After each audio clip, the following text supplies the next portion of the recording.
Hello, brothers and sisters. Welcome to this Texas Garden channel. We're gonna talk about cucumbers, how to get them ready for production, and more protected to funguses and diseases. We are using our spot with a net trellis that receives plenty sunlight. This year, we have two cucumber vines that we planted 1 month ago when the weather was on daytime on the 70 degrees Fahrenheit. But now, on April, we are experiencing mid 80s degrees on temperature, and that's the temperature cucumbers love. On lower temperatures, they grow slow, but when it gets hot, they pick up on growth really fast. So let's get ready.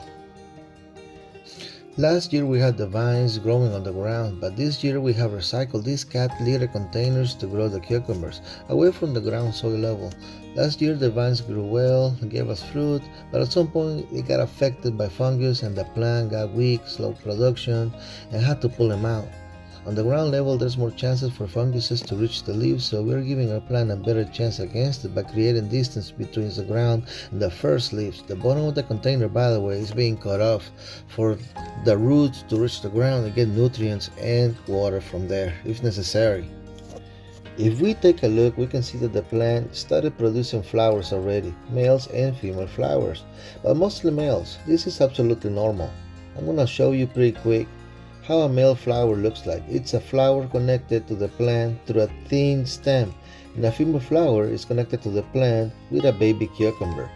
This female flower is not open yet. It's still not showing the yellow petals, but we can differentiate males from females from the very beginning. Okay guys, let's get to business. We are now going to identify the main stem of the vine and the secondary ones, which are going to be thinner and smaller than the main one.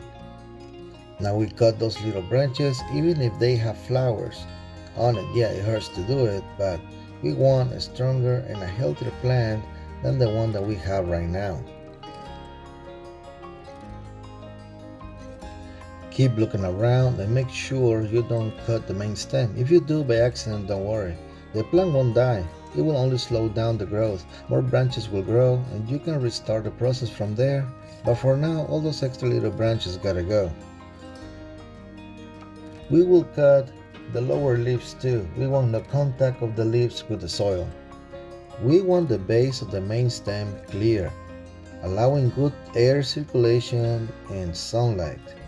And when we get to water our plant, we won't have to worry about splashes of wet soil contaminating any lower leaf with funguses and diseases.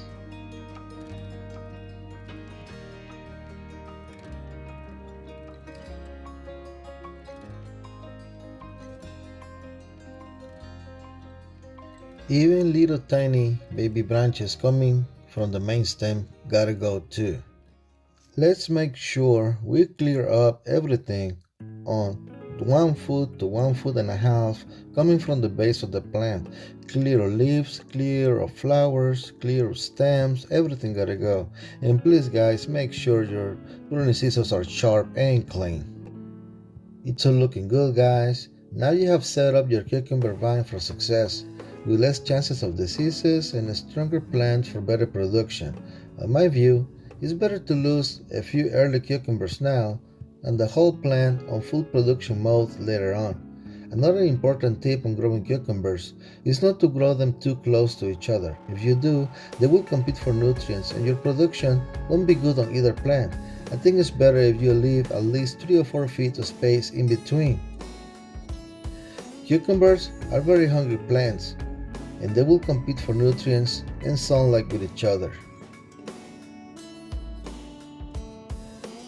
Okay guys, now for part 2 to set up your cucumber plant for success, what I like to do is to give this baby a boost, a good boost. So we're going to fertilize this baby right now.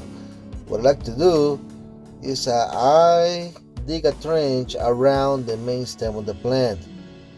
I'm trying to find the limit of the length of those baby roots right now. I don't want to damage the main root bulb of the plant. I don't want to touch that.